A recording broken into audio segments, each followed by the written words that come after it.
So the topic for today is redefining the side hustle. How many of you side hustle? How many of you have a full-time job and you are currently side hustling? Awesome. How many of you had a corporate job and quit it and are like kind of side hustling and kind of in between? Awesome.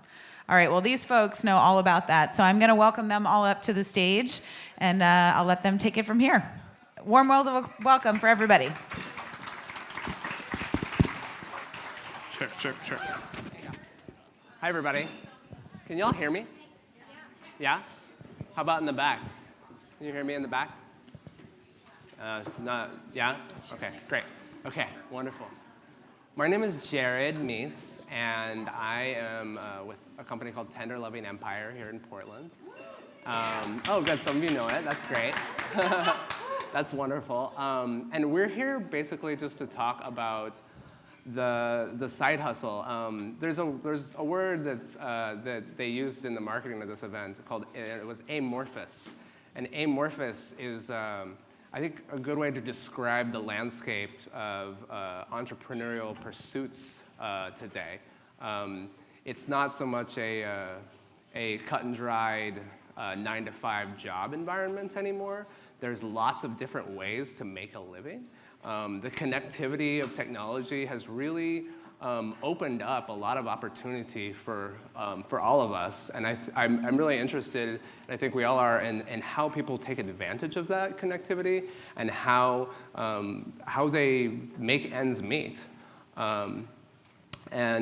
or how they make investments and how they thrive and go beyond making ends meet. And from the show of hands I saw, everyone in here has a really marked interest in doing something on the side, or quitting something they're doing, or doing something in addition that they haven't started yet. The people here, I think, have done an amazing job at weaving together this pastiche of side hustles. On top of side hustles, beyond side hustles, turning their side hustles into their main hustle and starting another side hustle. They've done a beautiful job of just making their lives this masterpiece, and I'm in awe of the people on stage. I'm so excited to introduce them to you. A little bit about myself before we get started. Tender Loving Empire started in 2007. My wife Brienne and I started it out of just the sheer need to put the art that we loved and the music that we loved out into the world. We quit our day jobs in 2007 as in the service industry and jumped headlong into a small 600 square foot store showcasing about a dozen artists, a few comic book artists that we were creating comic books for, as well as a few musicians that we were hand silk screening CDs for. And we grew from there to today. There's 5 stores in and around Portland, which you may have been to. There's about 700 artists featured, and every year we pay millions of dollars out to artists. I'm just in awe of the fact that Portland has allowed us to create this, and the artists that we get to work with every day. So it went from side hustle to main hustle, and now I have a bunch of other side hustles that I do as well. So it's without further ado, though, I'd like to introduce our panelists. We're going to start right next to me. Joni, do you want to say a few words about what you do? Yes, thank you so much for coming, everybody. My name is Joni. I'm an artist and an entrepreneur. And my story in summary is basically at the height of the recession, I couldn't find a good job as a bartender. So I started my own cocktail catering company, which I then built and scaled and eventually sold about a year ago. It was called Mint and Mirth. Some of you are past clients, so thanks for coming. Since then, I have started a nonprofit arts organization that develops emerging minority artists and artists with disabilities. It's called Future Prairie.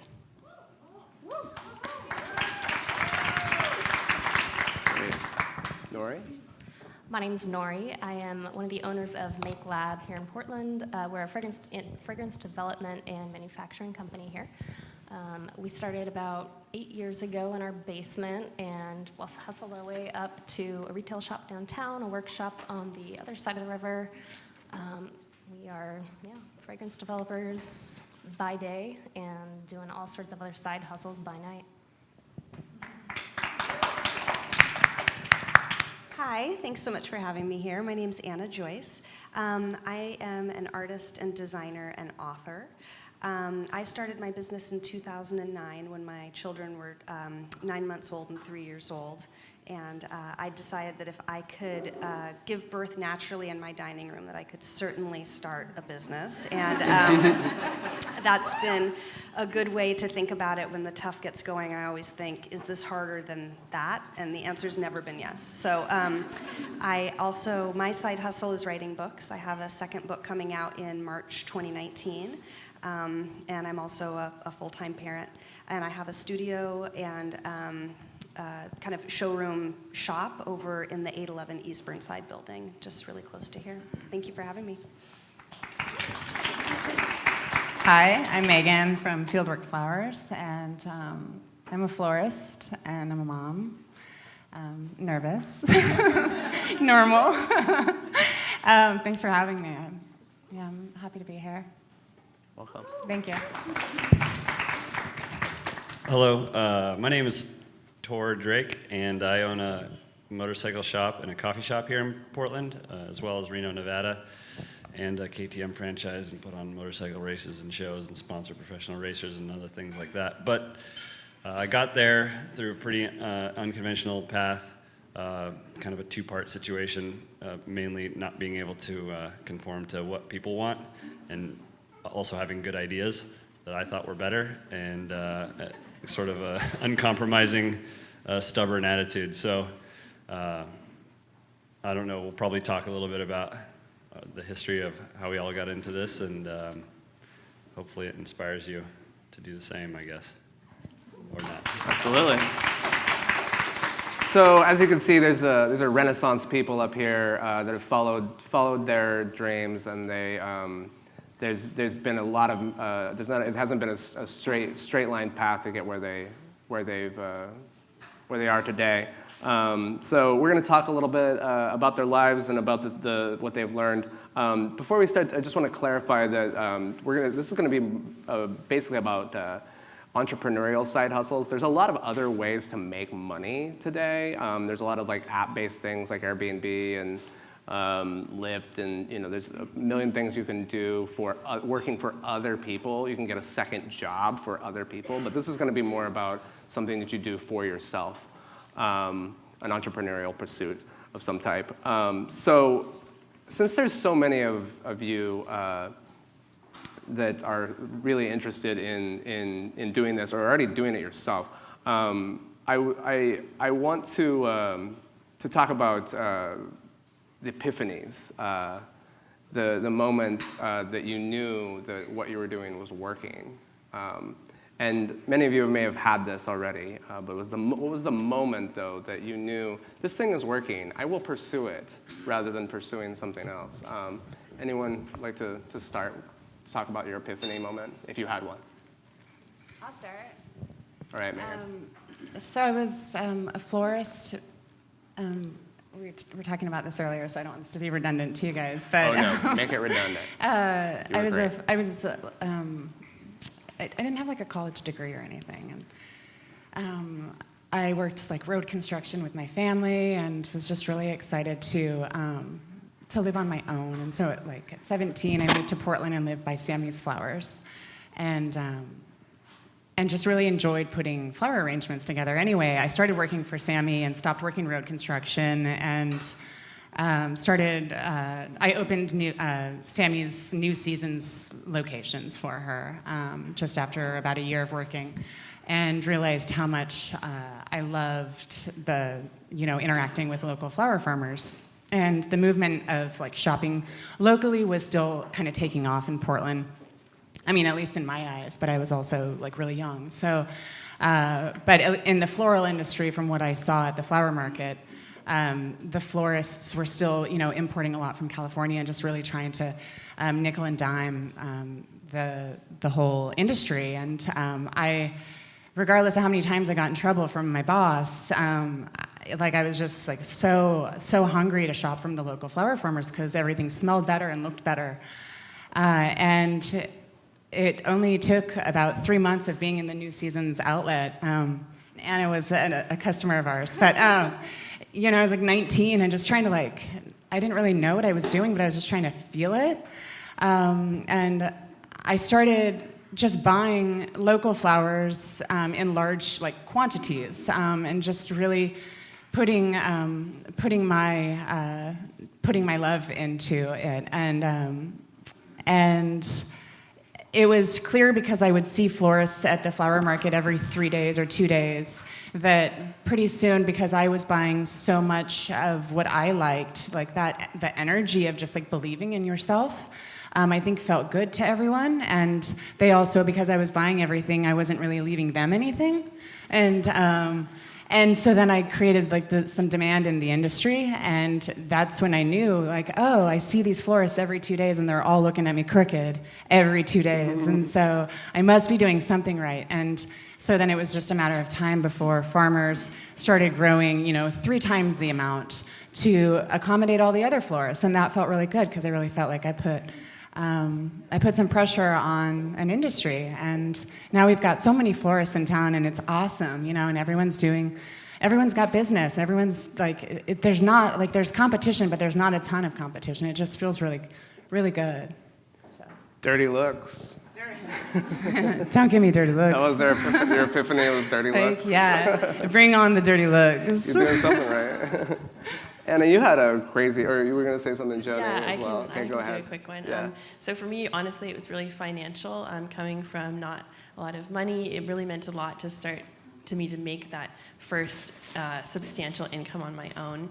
I started the bartending company, with my wife at the time. We were making about $12 an hour. And at art markets on weekends, I would do a little pop-up. When I make art, it's usually in the form of poetry. So I would have people walk up to me, and I'd write you a poem about whatever you wanted, and people would give you maybe $2 or $3 for that.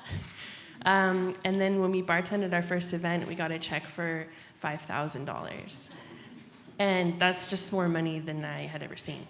I thought, well, we got to keep doing this. Yeah. Yeah. Yeah, mine was also somewhat financial, in that when I first started, I had enough money to pay a nanny for 8 hours a week. So I had a studio in my basement, and I'd outfitted it with all of the things that I needed and supplies to make product for the holidays. And then I needed to find a holiday market that I'd be able to show my work in. And I heard a woman who some of you might know, that runs the company Studio Olivine. But I heard her talking about a craft show that she was going to have, and I had my baby on my hip, and I went up to her and said, I need you to look at my stuff. And she said, do you have a card? And I said, no, but if you put your finger on this piece of paper, I can write it down, because I've got my baby here, And so I wrote down my name and my information, and by the time I got home, there was an email in my inbox saying, I'd like you to come and be a vendor at this craft show. And I thought, oh my God, this is amazing. And at the end of that show, I had enough money to continue paying for childcare, so I knew I could keep going. It was like I had really given myself just through the holidays and just through December to see if people wanted to buy what I was making, and it turned out that they did. It was really exciting. That's beautiful. Yeah. That's great. And Nori, you had a more of a circuitous route that you had to take.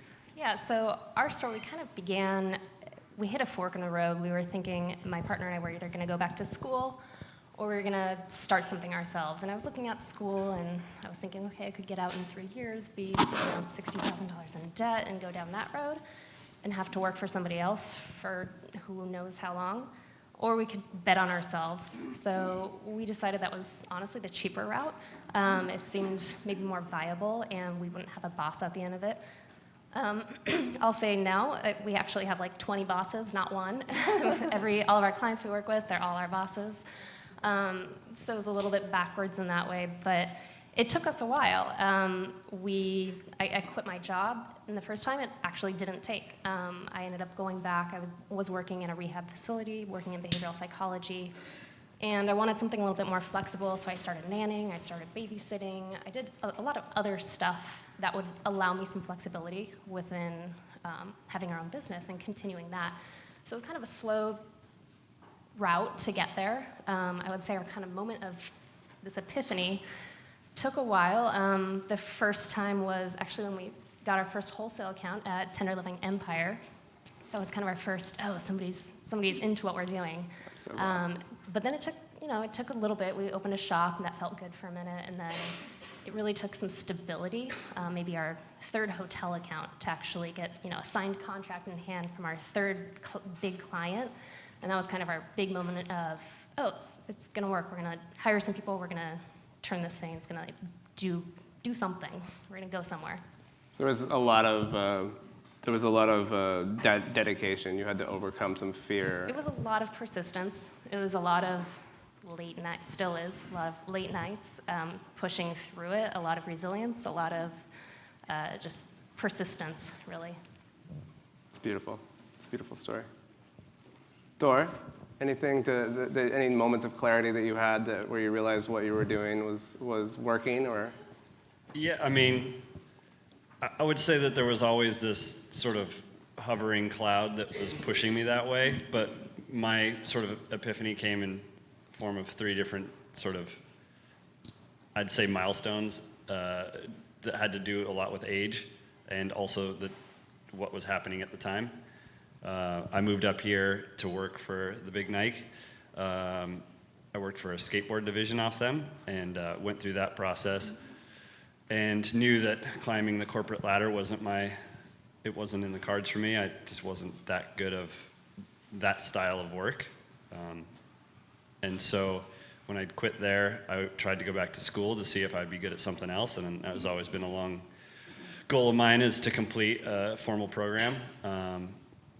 And then, I think I was sitting in a class with, it was like a pretty rudimentary math class, and some girl answered her phone and was like, "Hold on." And the teacher was like, "Ma'am, can you take your phone out of the room?" And she's like, "Teacher's trying to tell me something." And so I was like, "Oh gosh, this is not my scene. Like, I'm going to go through this whole program of college and owe a lot of money, and I don't think they're telling me anything that I'm going to be.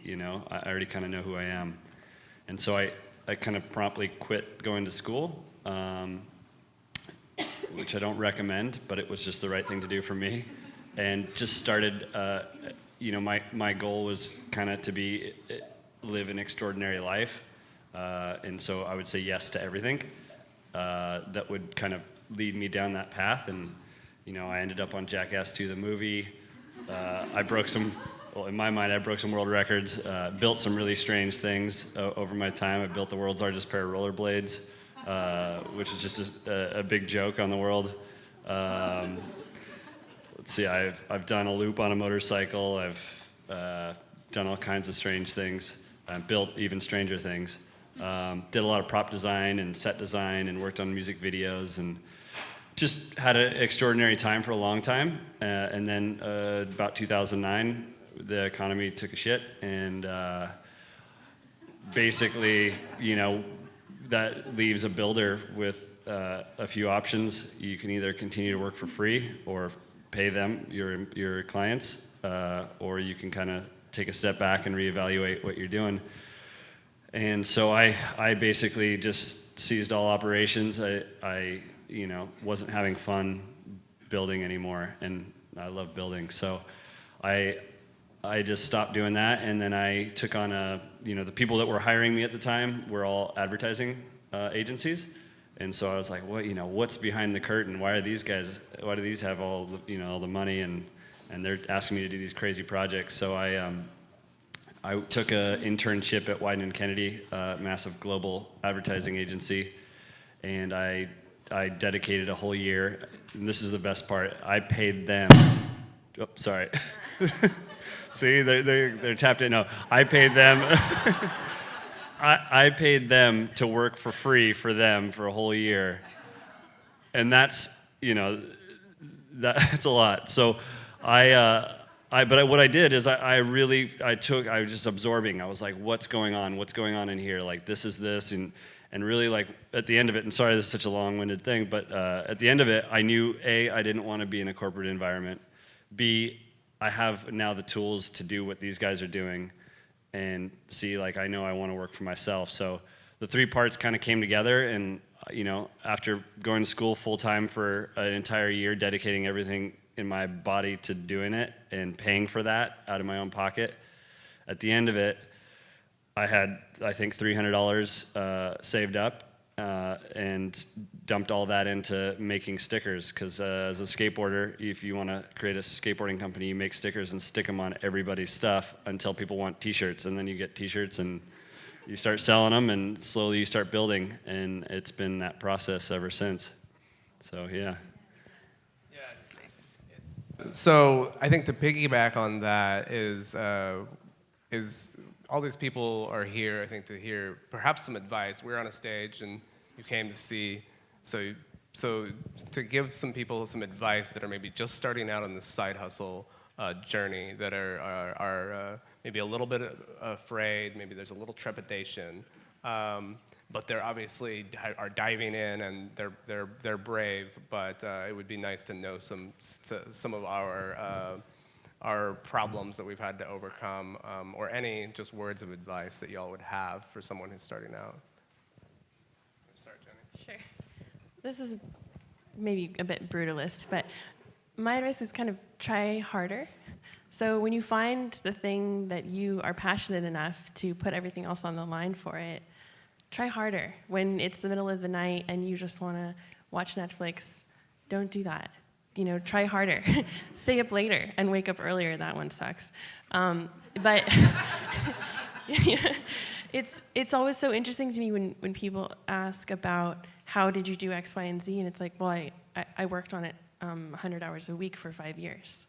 So, and then at the end, I had an amazing business, and I sold it, and it was great, and I had money for the first time in my life. But those things don't happen overnight. There's so many in-between moments where you get maybe an invitation to some amazing social event or whatever. All these other life priorities come up, but try to put those aside and remember the importance of your own dream. I would say I think that some of the advice that I always give is that if you take yourself seriously, other people will take you seriously as well. So if you announce to the world, that was one of the ways I know that I held myself accountable. I announced to everybody that I knew that I was quitting my job and starting a business, and I was going to be a designer full-time. And doing that was terrifying, but it really did hold me accountable. And yes, working hard. And then also, I think one of the best pieces of practical advice that I got was having really beautiful photography taken of your pieces of your work. And for me, as a visual artist and designer, that's really important. I think it's important for everybody, for flowers, for drinks, for lifestyle. I mean, I spent everything that I had saved from an entire holiday season on one photo shoot. And I picked a stylist, I picked a photographer, I had a location. It was a full 8-hour thing. And at the end of it, I made back the money that I spent on that photo shoot within 6 weeks, and was featured in Real Simple and was a finalist in Martha Stewart's first American-made competition. That happened within 8 weeks, and it was before photos and after photos. And especially now when everybody's sharing everything online, and you've got Instagram and websites, and so much of, at least I sell almost all of my work online, e-commerce. And people need to be able to feel and touch with their eyes when they're looking at your images, and to be able to feel the lifestyle and the brand and exactly what you want to say to your customer with your photos. So I think spending a lot of time figuring out what that vibe is and what you want to say with your imagery is something that's really important, and will be able to take you from maybe just sharing with your friends to kind of putting you on a national stage, because one really hot photo can get picked up by a brand or a magazine, or on Instagram now you can do tons of marketing without almost anything. So that's one of my best advice. Sacrifice, investment. Yeah, I would say yes. Work hard and invest in yourself, and invest in making yourself look great and take yourself seriously. Great, Megan. Yeah. Sure. Just on that. I think I'm trying to figure out what my problem is, because I think I'm investing in something perishable. So I think the difference is I'm like, why don't I have that much money? It's pay a photographer. And I, who knows what you all are up to, but with my industry, because I'm turning over inventory so quickly, The hustle is in like just, getting it out the door and getting it onto someone's table before it dies. And so it's just a little brutal. But I would say I probably put a little bit more money into just dying flowers. So, but I was going to say my advice is to, because I haven't had, the capital or the funds, my advice is to actually try to learn how to do everything on your own, just to really identify what you love, because it might take you 2 years to figure out what kind of photos you like, and you might know what your friends like, and you might know what's hot on Instagram, but I don't know if that's you, and you're the only person selling your brand, and you are totally reliable, or what's the word? Sorry, I don't know if reliable is actually the word I meant to use, but I recommend just learning QuickBooks, diving into photography, websites. I mean, there are so many tools to learn how to do everything to start a small business. And don't be scared, just dive in and talk to friends about it, and just dabble a little bit with those free 30-day vouchers or whatever, and just check it out and see how it feels. I've wasted so much money on accidentally on not really knowing what it is that I'm paying for. And so pretty soon I've got like so many bills for something that I probably could have just taken a little bit more time to understand on my own.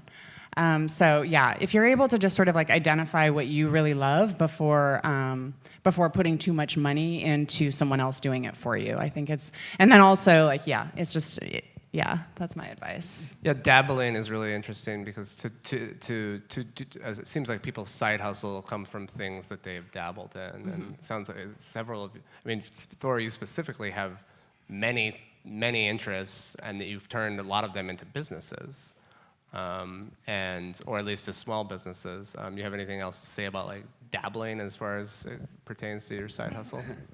Yeah, I mean, there's got to be an interest to start with, I'd say. So whether that's motorcycles or food or flowers, or you have to have a reason to go that way.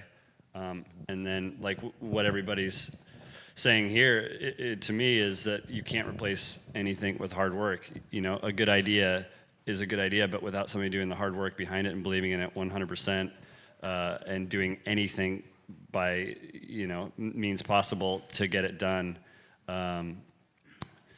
it all comes down to that. You can put millions of dollars into a failing company, you can put $100 into a successful company. You just have to do the hard work, and it has no time limits. It has it's a little bit like a child, as I've just figured out. You have to watch it every second. You get to wake up in the morning stressing about it. You get to go to work and do really hard work all day, and then you learn all these kind of interesting things and meet crazy people, and then at night you get to go home and stress out about whether you're doing it right, and think about that in the middle of the night when you wake up, stressing about it even more. But the cool thing is it forces you to do stuff that you didn't know that you could do, and it also opens the doors to many new talents, and if you have an open mind about those things, they can kind of lead down other roads. You've published a couple books, which that in itself is one person's whole job, and you run a business on the side, and mom, and so many other things, and I bet you didn't foresee that when you started. I mean, maybe you did, but... No, I didn't. And also to pick up on what Megan was saying about paying for something when you don't know what it is, I think that's also really important.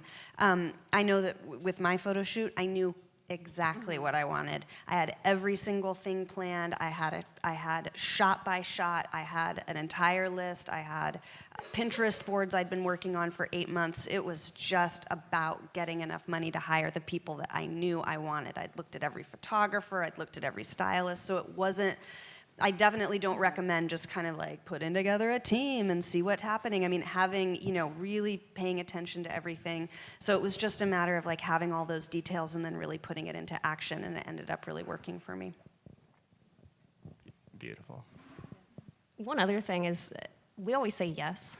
I know a lot of people, like, you have to say no. They say that you have to, like, limit yourself and turn down jobs if it doesn't fit your schedule.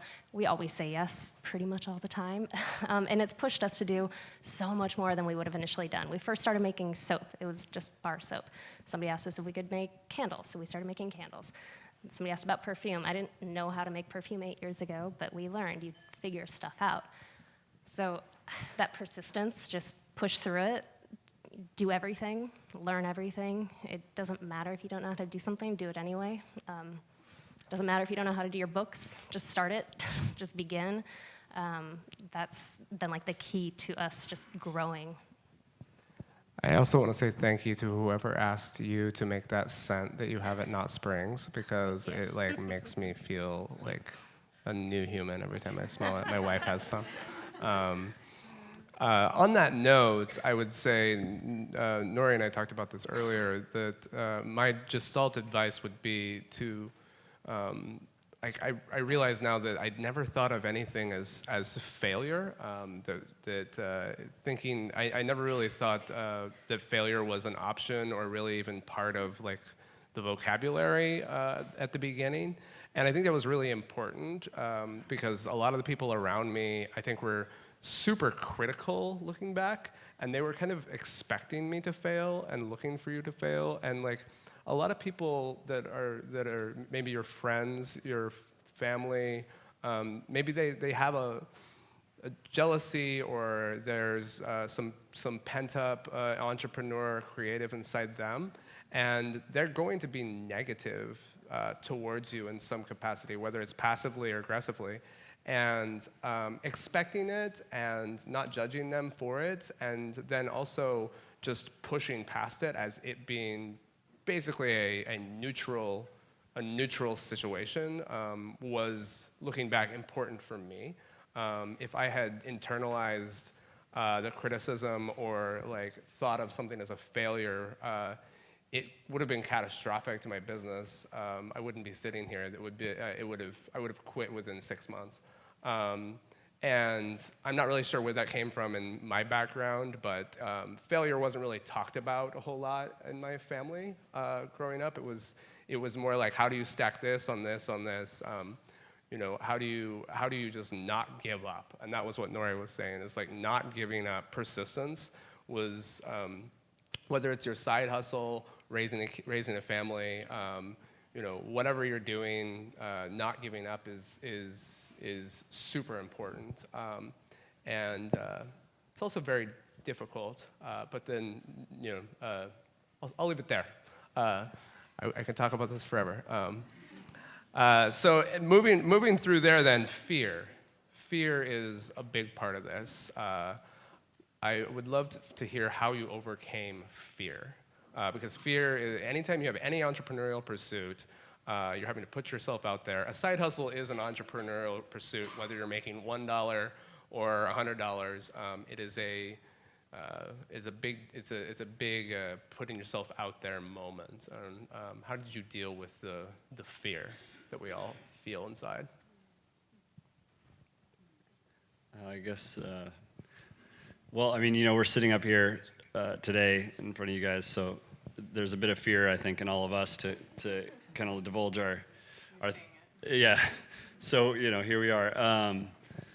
But yeah, I mean, you can deal with fear 2 ways. Many ways, but 2 major ways. You can let people win and adhere to the failure, or you can be inspired by it and attack it. I always say that a problem, the only thing it wants in the entire world or in the universe or anywhere, is a solution. That's the only thing a problem ever wants. So if you attack every problem that way, you'll find a solution eventually. You might go through some things that don't work, but the solution will present itself, and then you'll feel like overwhelming risk versus reward because you've taken something head on and solved it. So that's one way I look at things. Go ahead. I was going to say, I think that for me, the biggest fear was announcing to everyone that I thought that I could do this.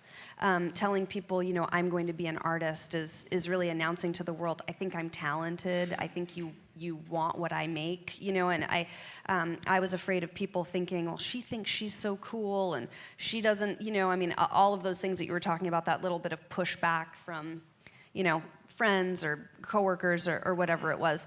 So I think that pushing through that, and just having the confidence to announce to people that you intend to do something is one of the ways to kind of push through fear. And then I also still have tons of fear with, imposter syndrome of, well, gosh, I don't even know what I'm doing. Why are people going to want this? I mean, I just went through this whole thing yesterday with my new book that's coming out in March. I just had a panic that I really didn't know how to dye silk ribbon, and everybody was going to find out. And, it's just, and of course I do, and it works every time. And it's just this, you're kind of constantly going through it, I think, as a creative person. Anna, can you define imposter syndrome for sure. everyone? Because it's a really interesting syndrome. I don't know if I can actually, I define it as, or I believe it is to be defined as, that you are an expert in a field, but you still fear that you are an imposter, that you don't know what you're talking about. This seems to affect women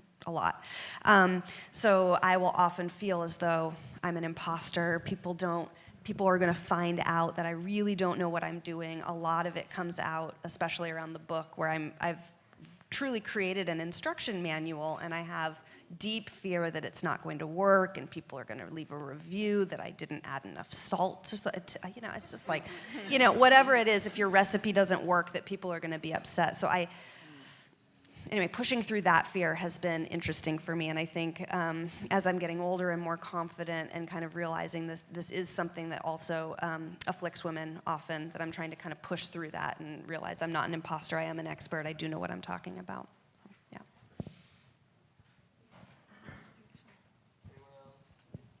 Sure. I'll just say I usually get through fear, but just by creating more of what I love doing, or like just doing more of it. And so on scary days, I'll just go make more flowers. So it's just kind of like I think I have a pretty therapeutic job. So hopefully you can find that therapy in your work, Make yourself happy so that even on down days, you're like, well, I love my job. I'm doing this, so. That's how I get through it. Beautiful. So we're moving on. Does anybody have a burning question that they just can't wait to the end to ask? Okay. I don't know. Maybe I did that too soon. Do we want to pass around a mic to one or two questions real quick? We should do most of the questions at the end, but I'd like to just, there's a lot that's been said here, and so having a little bit of feedback is always great. And my favorite panels always have questions in the middle. So I needed to make sure that this panel was like that. Okay, so I saw a hand you up right here. We're just gonna do like 2 questions here. Is this on? Yeah, Yeah, it's on. Do any of you guys have any stories of what I call a happy accident, where you did something that you thought was just gonna blow it, and then it turned out to be great? I knew some guys that started a catalog and they accidentally bought 4 times as much paper as they needed. And then 6 months later, the price of paper quintupled and they looked like geniuses. I'm just curious if something worked out and it probably shouldn't have, maybe, or something like that. That's a great question. Anybody have an experience? Yeah, when I was first building my brand, my catering company, I was having a hard time articulating what we were. I didn't have any advertising or marketing experience, and I would say, well, we're kind of like bartenders, but we come to your house, or we can also go to your farm, and we set up a really fancy cocktail bar, and it was kind of this long-winded, hard-to-explain thing. And actually, a colleague who was making fun of me in the way that you just described, she was like, so you're basically like a traveling bartender? That's not even a job. That's not even a real job. Or I think she was insinuating like that I was some sort of like carpetbagger selling like snake oil.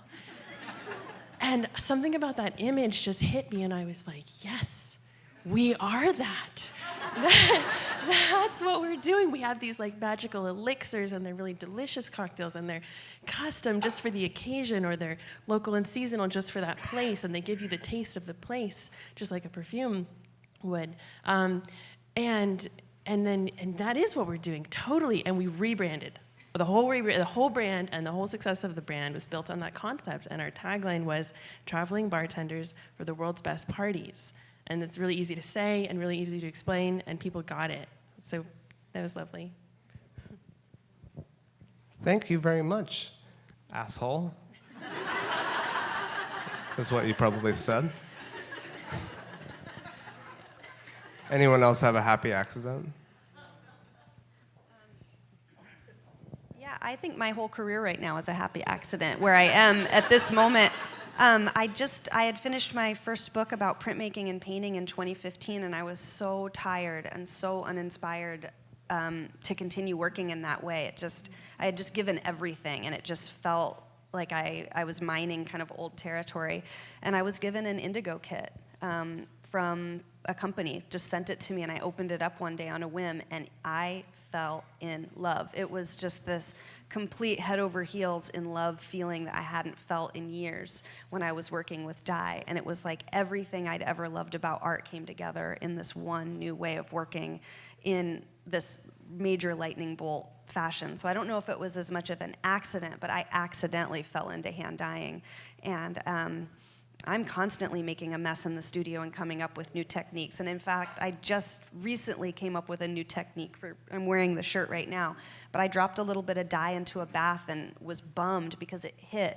And then I looked and realized that the way that it had fallen through the water, all of the dye had broken up into all of these different colors and created this absolutely incredible pattern on this sweatshirt. And thought, oh God, I wonder if I could harness that and actually start making patterns that were intentional from this accident, and have now kind of developed a new little dye language that I'm still figuring out and exploring and trying to replicate. So that was a happy accident just a couple weeks ago. Beautiful. Nori, I bet you have accidents happen all the time when you're creating scents. All the time. Actually, the reason that we started, we were actually trying to make essential oil. That was our first goal. We moved to Portland from Phoenix, and it was about 11 years ago. And we were just kind of overwhelmed by the plant life here. Everything smelled good. We were kind of jaded from the desert. Everything was dusty, tumbleweeds, cactus. So we came here, we're like, God, it smells good. Let's try and harness that. Let's build a little janky steam distiller. Out of like IKEA kid toy parts. We made this little thing in our kitchen, and we started steam distilling some plants in our yard. And we destroyed a lot of bushes and fir trees and lavender bushes. And at the end of it, we had like 5-6 drops of kind of okay smelling essential oil. So we're like, okay, we need a farm. That's probably not our route, but I knew how to make soap. So we took the idea of the essential oils that are from here, all these local ingredients that we now have access to. There's tons of farmers here that make just essential oils. We realized we're not going to compete with those people who have it down, so we're going to buy their made essential oils and put them into product that we can, send back home, and my mom can smell what it smells like in my backyard. So that was the impetus of it. It was nothing to do with soap or candles or fragrance or shampoo. It was trying to make this essential oil that kind of went bust. That's beautiful. I love it. I love that beautiful things come out of accidents. It's a great question. Any other, one more question. Actually, you have a question. Okay, great. There's a mic. Awesome. All your efforts about embracing your creativity and putting stuff out there, but you're also trying to run a business and make money. How do you balance the creative with running a business? It's pretty tough. But you got to do the 30-day trials on QuickBooks. Get to know it. And, there's something really fun about learning all of it. I mean, because you care about your business so much, you're putting so much time into it, you'll just naturally develop this really just a really strong love for everything that's going to go into it, because you want to make sure no one's going to take it from you. And you want to make sure, there just aren't any holes. Like, you just want to see it thrive. And the more you thrive, like, or the more it thrives, the more sleep you might get. Or maybe not, but I'm not sure. Yeah.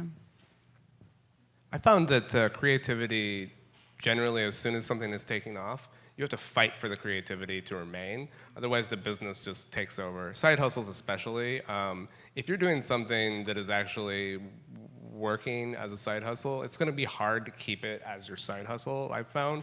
Like, if you're doing something that's, maybe it's project-based, you can keep that rolling. Like, you're taking a graphic design job, you're taking a website job, like, you can just keep it rolling. But if you get too good at it, like, it's gonna get out of control. Then you're gonna have to think about the creative. You know, like, there's this White Stripes song you guys probably remember, or maybe you don't, but it's like when you're in your little room working on something good, but if it's really good, you're gonna need a bigger room. And when you're in your bigger room, you might not know what to do. You might have to think about how you got started sitting in your little room. And you just bring a quandary. There's really no good way to do it. There's no good way to keep the creativity at the forefront. I think it's all about remaining a creative person. Any other comments on that, Thor? So, I really like, the main thing is I like being creative and building stuff, and big part of that is building custom motorcycles. And the way that I've separated the business from the building is that I do it on my own terms. And so when I start a custom motorcycle build, I start by thinking, well, this is what I love doing. This is my treat for being an entrepreneur. And so I treat it as an art project from start to finish. And I infuse the business in throughout the project, and eventually it becomes marketing because our bikes are out there racing or are shown at shows. And then, as an artist, I'm getting positive feedback for this thing that I've started as a creative endeavor and finished as a creative endeavor. And it also goes back to the business. So that's just one way to do it, but I've really hardline separated it because I never want the building of the motorcycle to be a burden or turn into work, because that's sacrificing why I got into it in the first place. So it's just creating those boundaries. It was really helpful from the get-go. It might kill your business at some point, and you have to figure out what you really love, and you're always evaluating that. I do it every day, but sometimes I just say, okay, I'm gonna go in the shop, I'm shutting the door, don't bother me. I need this time to remind myself, like you said, why the little room, exactly. Why I got into this first place. So. Exactly. One more question is all we have time for, it turns out, right there. Yeah, you. Wait just a second. Grab the mic real quick. That way we can all hear you. Awesome. So my question is, you guys all seem to have a pretty streamlined brand, except for maybe motorcycles and coffee, kind of like two opposite things. So my question is, how do you edit, or do you? Because my problem is too many ideas and maybe too many directions. So how do you guys handle that? I can speak to that. So it's totally fine to have lots of ideas. I have the same problem, tons of different interests and passions, sounds like we all do. But it's really important from the client's perspective to clearly communicate what you're doing and why they should be interested. So do you want to share just briefly what's your thing? What's your main? I'm wearing a shirt that I designed, but I also do wine glasses and wine charms, magnetic. Okay. So, Okay. all over the board, actually. All right. So yeah, a couple different things there. But so for example, if you just say I'm a designer, we all know lots of designers. Some of them work at Nike, and some of them are invitation designers. It's a very different thing, right? So I think it's really important to take the time to focus on the main thing you want to be doing, envision the future that you want to have and the work that you want to be doing, and then say that is the truth, and then learn how to say it in the mirror, and then to your family and friends, and then to strangers with a straight, serious face as if you really are that thing, right? So designer doesn't totally communicate because there's so many types, but I'm sure if you take the time to sit down and think about exactly what you want to be designing and why it's good or interesting, or especially why it's unique, and then make it really concise, as shorter than an Instagram bio, one sentence, so that when you meet people on the plane, or if you're going to networking events, which is horrible, but sometimes you have to, then you can just say, why are you here? Oh, I'm a designer of X for blah, target market, and then the people who might be interested will come to you, and they will be interested in what you have to offer. Okay. I was going to say, I started, I've done a lot of different things. I've had a lot of different styles. I've had a lot of different, I started my business doing applique with all vintage and found fabric. So I started doing that. And then, I couldn't find any more vintage fabric that I wanted, and I just really wanted to design my own textiles. So then I just started designing all my own textiles. Well, I had a lot of supply chain problems with that. So getting everything printed was really difficult for me, and I really wanted to work locally, but there was always a problem with my supply chain. So I stopped working with a screen printer, and I started hand painting all of my own fabric, okay?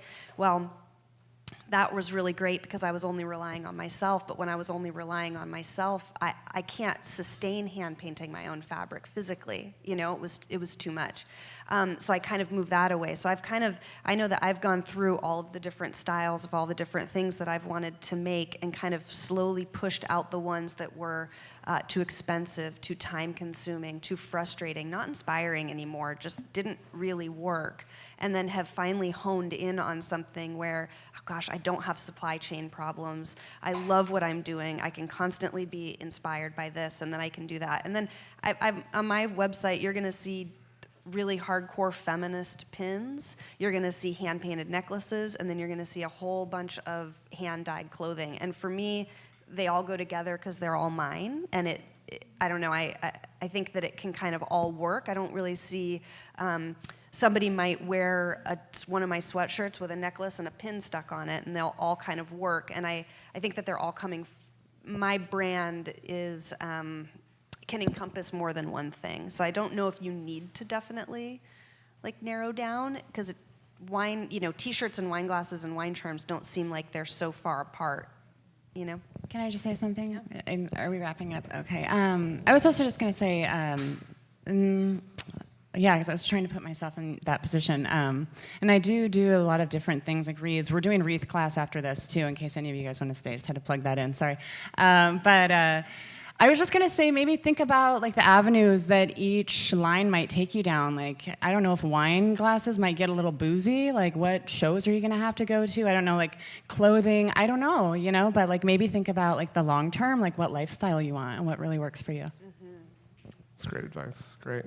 I wish that these things lasted forever, but we have to end, unfortunately. There's so many questions I can tell bubbling up out of you all, and that's great. I would encourage you to talk to some of these, if there's one person that you really have a question for, to find them after. Also to ask questions of each other. It's not networking if it's just a conversation, and it can be. I know in Portland, networking is a dirty word, but we all do it all the time. And this is a networking event. So just take advantage of it, enjoy yourselves. There's some QR codes around here apparently, and if you put your phone up to them, you can give feedback to the organizers about what you think of this whole thing. I know there's a wreath making jamboree coming up with Megan right now, and then this has all kind of been a setup for a thing happening this evening that's just a more jumping. It's jumping off into your business, which is kind of what we were talking about a lot. But I think if you like this, you're gonna love that. And then I was supposed to say one other thing, and I forgot it, and it will remain unsaid. Oh no, she's gonna help me out. Sorry. Oh yeah, take it from here. I can take us away. From here. By the way, they just did my job for me. Thank you very much. They told me to say that. So yes, wreath making, we've got space, so please join us afterwards if you don't have to go anywhere. Also, we're here all day today and tomorrow. There's co-working space over here. If you don't feel like going home and working from your kitchen counter, stay with us. We've got internet, we've got food and drinks. As you had mentioned, tonight at 6:30, we have another panel about taking the leap, really just diving in and being able to understand more about stories of people past and present who have done it and what they learned from it and how you can do it too. And then the QR codes, as they had mentioned, all you have to do is hold your phone up and take a photo, and then there'll be a link that pops up, and we'd really appreciate and hear what you have to say about these events. And then 2 other things.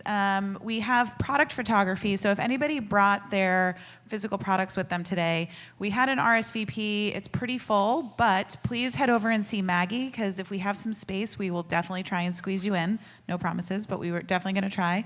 And then in the back, we have Alex. Alex, can you raise your hand real quick?